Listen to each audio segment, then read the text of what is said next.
आज के इस लेक्चर में हम क्लास 10th का एक इम्पॉर्टेंट टॉपिक डिस्कस करने जा रहे हैं जो कि human I and colourful world से लिया गया है। हम आज उसका फर्स्ट लेक्चर स्टार्ट कर रहे हैं। टॉपिक का नाम होगा इंट्रोडक्शन ऑफ ह्यूमन आई। इस टॉपिक में हम वही चीज़ें, वही कॉन्सेप्ट, वही क्वांटिटीज़, वही कॉन्सेप्ट अंडरस्टैंड करेंगे जो फिजिक्स के पर्सपेक्टिव से इंपॉर्टेंट हैं, जो फिजिक्स के लिए यूज़ हैं या फिर जो फिजिक्स में यूज़ किए जाएंगे। हम उन्हीं चीज़ों को यहाँ पर अंडरस्टैंड करेंगे। So let's start. सबसे पहले हम एक रफ डायग्राम ड्रा करेंगे ह्यूमन आई की, कुछ इस तरीके से। परफेक्ट डायग्राम नहीं होगी, जैसे बायोलॉजी में हम पढ़ते हैं जो परफेक्ट डायग्राम होती है। हम यहाँ पर रफ डायग्राम ड्रा करेंगे जो फिजिक्स में यूज़ की जाएगी। जिस टाइप की डायग्राम हम यूज़ करेंगे अपने इस पर्टिकुलर चैप्टर में, फिजिक्स में ह्यूमन आई को अंडरस्टैंड करने के लिए, वैसे ही डायग्राम हम यहाँ पर ड्रा करेंगे। Okay, so here we have the human eye. जो रफ डायग्राम हम ड्रा करेंगे फिजिक्स में, अपनी फिजिक्स में हम ह्यूमन आई को अंडरस्टैंड करने के लिए हम जो अपनी डायग्राम ड्रा करेंगे ह्यूमन आई की, वो कुछ इस तरीके से होगी। पूरे चैप्टर में हम ह्यूमन आई को कुछ इसी तरीके से रिप्रेजेंट करेंगे। ओके, सो इस पर्टिकुलर डायग्राम में कौन कौन से कंपोनेंट्स हैं वो अंडरस्टैंड कर लेते हैं। सबसे पहले here we have the main component. ये इसको हम क्या बोलेंगे? This is known as the retina. इसे हम रेटिना कहते हैं।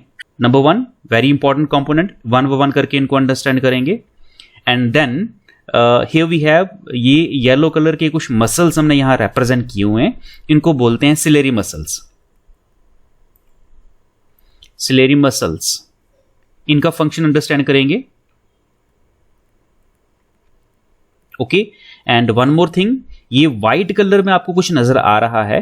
ये व्हाइट कलर में, ये जो व्हाइट कलर में आपको नजर आ रहा है, that is the eye lens. इसको हम आई लेंस कंसीडर करते हैं। ये हमारा आई लेंस है। तो ये मेन पार्ट हैं जो हम क्या करेंगे, अपनी फिजिक्स में यूज करेंगे। ओके, सो इनको क्या करेंगे, हम वन बाय वन करके अंडरस्टैंड करेंगे। Very first thing that is retina.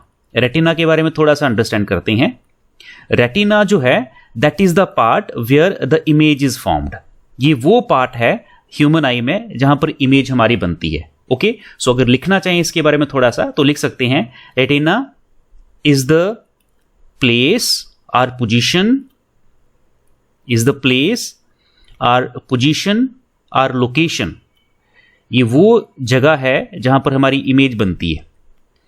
Okay, is the place और पोजीशन वेयर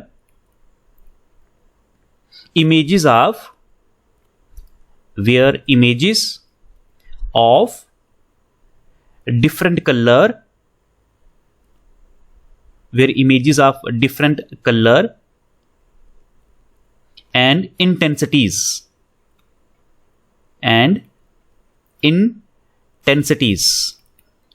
are formed। ये वो पोजीशन है, लोकेशन है जहां पर इमेजेस बनती हैं। ओके, और इमेजेस कैसी होती हैं? इमेजेस जो हैं हमारी वो डिफरेंट कलर्स की होती हैं। As we all know that retina में टू डिफरेंट टाइप्स के सेल्स होते हैं, एक रॉड शेप और एक कोन शेप। ओके, एक होता है हमारा रॉड शेप सेल और दूसरे होते हैं हमारे कोन शेप सेल्स। ओके, तो ये सेल्स क्या करते हैं? ये सेल्स हमारे कलर को डिस्टिंग्विश करने में हेल्प करते हैं और इंटेंसिटी को रिप्रेजेंट करते हैं। इंटेंसिटी किसी पर्टिकुलर ऑब्जेक्ट की कैसी है उसको रिप्रेजेंट करने में हमारी हेल्प करते हैं। So that is the very first point regarding the retina. One more important point retina का जो कि हमें अंडरस्टैंड करना चाहिए, रेटिना को हम एज ए स्क्रीन भी कंसीडर करते हैं। क्यों? क्योंकि ह्यूमन आई में जिस पर्टिकुलर पोजीशन पे इमेज बनती है, फिजिक्स में हम बेसिकली जिस पर्टिकुलर पॉइंट पे इमेज बनाते हैं, इमेज हम बेसिकली स्क्रीन पे ही बनाते हैं। ओके, तो इमेज कहां बनती है? ह्यूमन आई में। ह्यूमन आई में जो इमेज बनती है वो रेटिना पे बनती है। ठीक है, सो इसलिए रेटिना को हम स्क्रीन भी कहते हैं। तो it work as a screen. ठीक है, तो लिख सकती हैं, it works as a screen of human eye, of an eye. ठीक है, ये हमारे लिए स्क्रीन का काम भी करती है। वन मोर थिंग, एक चीज और इसके बारे में अंडरस्टैंड कर लो। Two different types of cell, two different types of cells are present in retina. इसमें दो डिफरेंट टाइप के सेल्स प्रेजेंट होते हैं, okay, rod shape and cone shape मैंने यहां लिखा हुआ है, जो कि रेटिना में ही प्रेजेंट होती है, और इनके फंक्शन मैंने आपको बता दिए हैं। एक टाइप का सेल हमें कलर को डिस्टिंग्विश करने में हेल्प करता है कि रेड कलर कौन सा है और ग्रीन कलर कौन सा है, कलर को डिस्टिंग्विश करने में हेल्प करता है। और दूसरा सेल हमारा हेल्प करता है उसकी इंटेंसिटी को देखने के लिए, फेंट तो नहीं है, डार्क है तो कितना डार्क है। So that is the very first important. Number second important point जो हम डिस्कस करने जा रहे हैं, that is the eye lens. Eye lens, that is the second point जो हम अंडरस्टैंड करेंगे यहां पे। ओके, आई लेंस क्या है, व्हाट इज आई लेंस? क्या ह्यूमन आई में जैसे हम अपनी लैब में सॉलिड, रॉक सॉलिड लेंसेज देखते हैं, ट्रांसपेरेंट सेल लेंसेज देखते हैं, क्या वैसे ही सेल हमारी आंखों में होगा? आंसर इज नो, ऐसा नहीं है। जो आई लेंस है वो बेसिकली सॉलिड लेंस नहीं है। वो कैसा है? वो बेसिकली एक किस्म से जेली लाइक फ्लूइड है जो कि ट्रांसपेरेंट है, जो वर्क करता है, विच वर्क एज लेंस, जो लेंस की तरह वर्क करता है। सो मैं फिर से रिपीट करता हूं। So what is eye lens? तो हम लिखेंगे आई लेंस एक जेली लाइक फ्लूइड होता है हमारी आईज में, जो कि ट्रांसपेरेंट होता है, which work as a lens, वो लेंस की तरह काम करता है। अगर आप लेंस ढूंढने जाओगे वहां पर तो आपको लेंस नहीं मिलेगा। बेसिकली लेंस की तरह बिहेव करने वाला, लेंस की प्रॉपर्टी शो करने वाला हमारी आईज में फ्लूइड होता है, जेली लाइक फ्लूइड, ठीक है, वो लेंस का काम करता है वहां पे। ओके, तो उसी को हम क्या कंसिडर करते हैं? आई का लेंस कंसिडर करते हैं, और उसको हमने नाम दिया है आई लेंस। ओके, तो क्या लिखेंगे इसके बारे में, आई लेंस के बारे में? It is a jelly like fluid, jelly like fluid inside the eye. Okay, that is the very first point. Number 2 point, अगर हम हमारे पास लेंसेज हैं, हमने लेंसेज देखे हैं, अगर आपसे मैं कहूं कि उन लेंसेज को क्या हम कंप्रेस कर सकते हैं या फिर एक्सपैंड कर सकते हैं? Answer is no. क्यों? क्योंकि वो रिजिड है, उनको आप एक्सपैंड नहीं कर सकते, उनको आप कंप्रेस नहीं कर सकते। ओके, लेकिन जो ह्यूमन आई है उसका जो लेंस है उसको हम क्या कर सकते हैं? उसको हम compress as well as expand कर सकते हैं। इसको हम compress as well as expand क्यों कर सकते हैं? क्योंकि ये जो फिजिकल हमारे पास लेंसेज होते हैं उसकी तरह नहीं होता है। ये बेसिकली क्या है? एक जेली लाइक फ्लूइड है। ओके, और फ्लूइड को हम क्या कर सकते हैं? Compress as well as expand कर सकते हैं। क्लियर है? तो क्या होगा इसका पॉइंट? इट कैन बी, ये लिख सकते हैं इसके बारे में, it can be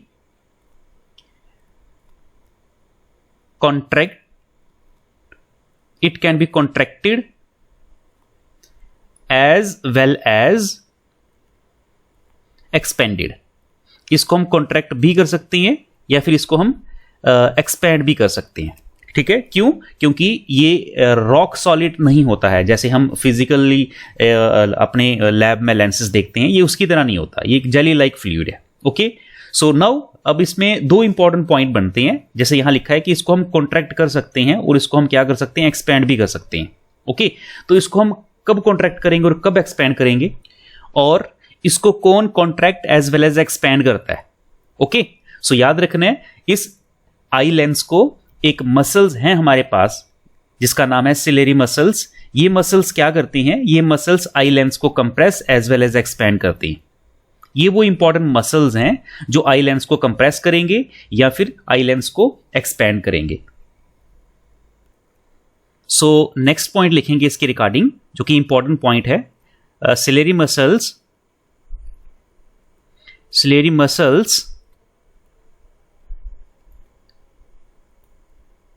will expand or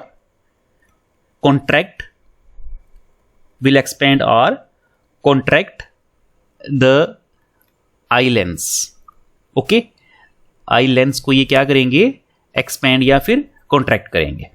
that is the few points regarding the human eye. Okay, now the last important point जो हम डिस्कस करने जा रहे हैं वो होगा हमारा सिलेरी मसल्स, और ये सबसे इंपॉर्टेंट पॉइंट है हमारा सिलेरी मसल्स।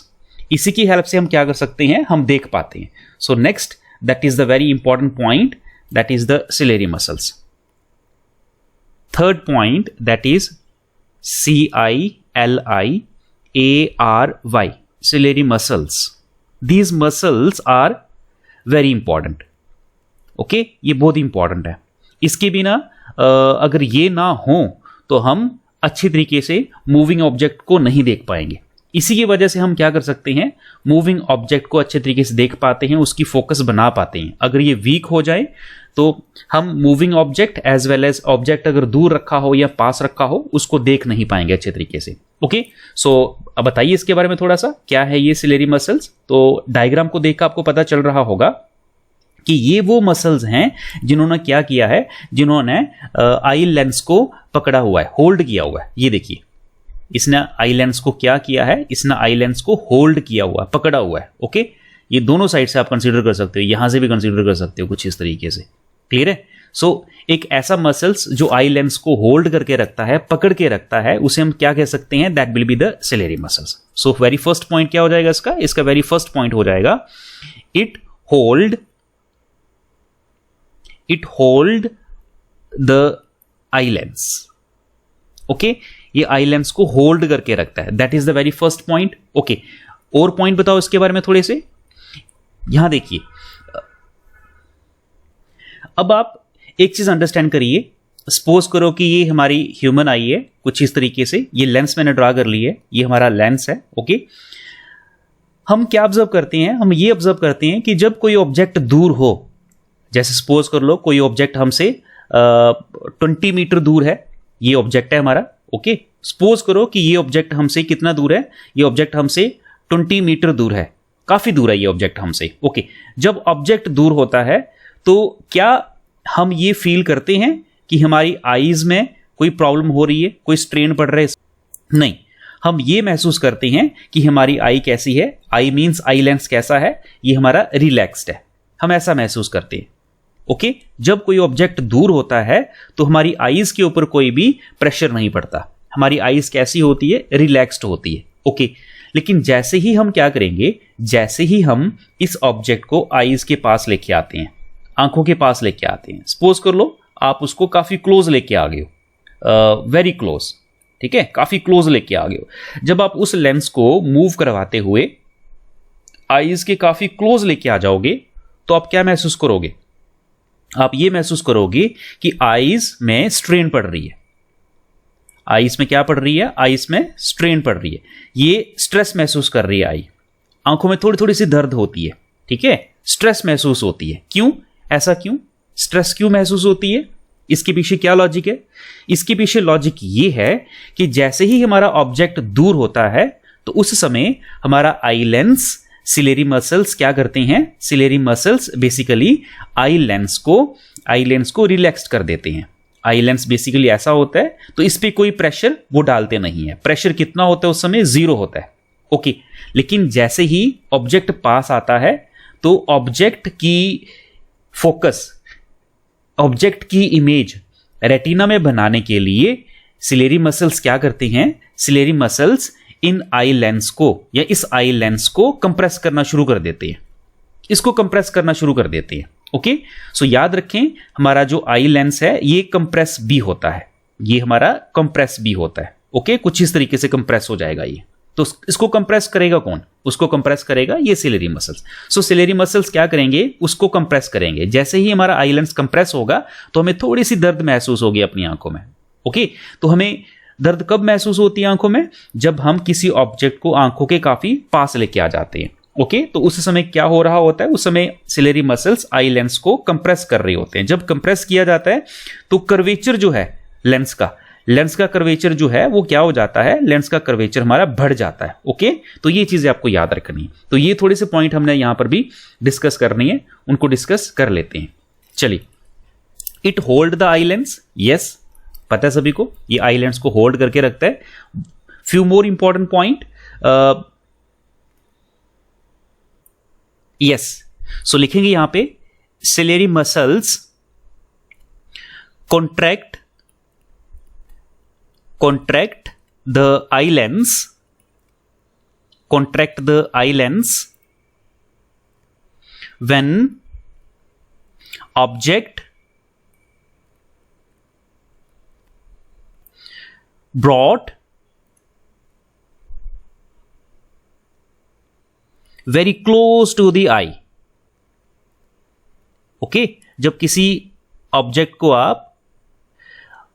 को आप आई के काफी क्लोज लेके आ जाते हो तो सिलेरी मसल्स क्या करते हैं, वो आई लेंस को कॉन्ट्रैक्ट कर देते हैं. ओके, तो यही लिखा है, ciliary muscles contract the eye lens when object brought very close to the eye. Okay, तो इससे क्या होगा, व्हाट विल हैपन, इससे क्या होगा अगर कॉन्ट्रैक्ट होगा तो दो तीन चीजें आपको यहां पर अंडरस्टैंड करनी है, और वो क्या है. वेरी फर्स्ट थिंग, ये देखिए, फर्स्ट थिंग, जब भी लेंस हमारा कॉन्ट्रैक्ट हो जाएगा, ये लेंस था हमारा पहले, रिलैक्स्ड लेंस था ये, क्लियर है. ओके, तो जैसे ही इसको क्लोज लाओगे तो सिलेरी मसल्स क्या करेंगे, इसको कंप्रेस करेंगे कुछ इस तरीके से. तो जैसे ही कंप्रेस करोगे तो क्या होगा, इसका कर्वेचर हमारा इंक्रीज हो जाएगा, इसका कर्वेचर इंक्रीज हो जाएगा, कुछ इस तरीके से इंक्रीज हो जाएगा इसका कर्वेचर. क्लियर है. तो few more point, it's curvature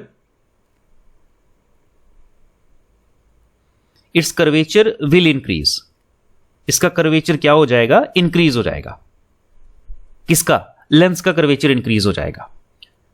okay, lens के कर्वेचर के इंक्रीज होने से क्या होगा, फोकल लेंथ हमारी क्या हो जाएगी, इंक्रीज हो जाएगी कि डिक्रीज हो जाएगी. तो लिखेंगे focal length of the eye lens will decrease.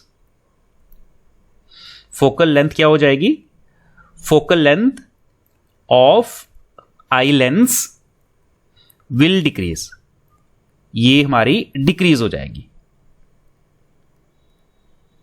Clear है. And last one, very important point, stress or strain will develop on eye. ठीक है, सो आई पे क्या होगी, आई पे स्ट्रेस या फिर स्ट्रेन पड़ेगी, ये चीज हमें याद रखनी है. ओके, इसका सेकंड पॉइंट भी है, ये तो फर्स्ट पॉइंट हमने डिस्कस किया है. ये कौन सा पॉइंट डिस्कस किया हमने ये वाला पॉइंट डिस्कस किया है कि ciliary muscles contract the eye lens when object brought very close to the eye. Okay, अब इसका एक पॉइंट और बनता है, second point.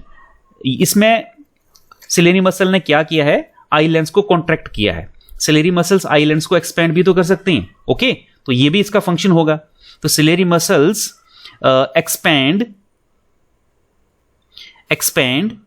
The eye lens.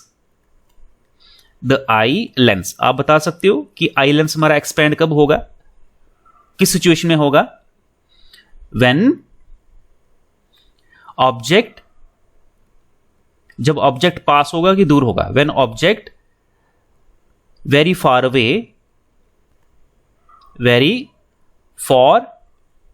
Away from lens. Okay, जब ऑब्जेक्ट हमारा लेंस से काफी दूर होगा. ओके, तो उस समय हमारी आई लेंस जो होगा वो रिलैक्स्ड होगा, उस पर कोई भी स्ट्रेस या स्ट्रेन नहीं पड़ेगी. क्लियर है, और हमें कोई भी दर्द नहीं होगी. तो इससे क्या होगा, व्हाट विल हैपन, क्या होगा अगर सिलेरी मसल्स एक्सपेंड करे, ciliary muscle expand the eye lens, अगर एक्सपेंड करते हैं उसको, तो जब कब एक्सपेंड करते हैं, जब ऑब्जेक्ट काफी दूर हो. तो इससे क्या होगा. ठीक है, तो दो तीन पॉइंट इसके भी अंडरस्टैंड करने हैं. ठीक है, सबसे पहले जैसे यहां पर कर्वेचर देखा था, जब लेंस हमारा एक्सपैंड हो जाता है तो उसकी लेंथ इंक्रीज हो जाती है कुछ इस तरीके से. क्लियर है. सो हम लिखेंगे जब लेंथ इंक्रीज होगी तो कर्वेचर उसका क्या हो जाएगा, डिक्रीज हो जाएगा. सो लिखेंगे उस पर्टिकुलर सिचुएशन में इट्स कर्वेचर विल डिक्रीज, उसका कर्वेचर डिक्रीज हो जाएगा. Is that clear. And then what about the focal length, focal length इसकी इंक्रीज हो जाएगी. Okay, so focal length of the eye lens will increase, focal length increase हो जाएगी. And क्या eyes strain feel करेगी उस समय, आंसर इज नो. ओके, सो कोई स्ट्रेन महसूस नहीं होगी. नो स्ट्रेस या फिर स्ट्रेन ऑन आई, कोई स्ट्रेस या स्ट्रेन नहीं होगी आंखों पे. क्लियर है. उसमें आई कैसी होती है हमारी, आप लिख सकते हो आई बिकम, आई या आई लेंस रिलैक्स्ड, ये हमारी बिल्कुल रिलैक्स्ड होगी। ओके, तो ये चीजें याद रखनी है। सो ये कुछ पॉइंट्स थे हमारे regarding the human eye. These points are very important. अगर आपको आगे का कॉन्सेप्ट समझना है, आगे के कॉन्सेप्ट अंडरस्टैंड करने हैं, तो ये सारे के सारे पॉइंट्स हमारे काफी जरूरी है। ओके, तो 3 ही पॉइंट हमने डिस्कस किए यहाँ पे। एक आई का हमने सबसे पहले रेटिना थोड़ा सा अंडरस्टैंड किया है, रेटिना के बाद हमने अंडरस्टैंड किया है, और उसके बाद सिलेरी मसल्स। तो ये 3 मेन कंपोनेंट्स हैं जो फिजिक्स में हम यूज करते हैं, ठीक है, तो उन्हीं को हमने यहाँ पर डिस्कस किया हुआ है। सो नेक्स्ट इसके बाद जो नेक्स्ट टॉपिक होगा हमारा, वो होगा हमारा अकोमोडेशन ऑफ आई, और उसके बाद डिफेक्ट्स अंडरस्टैंड करेंगे। So that is all about today's lecture. Thank you.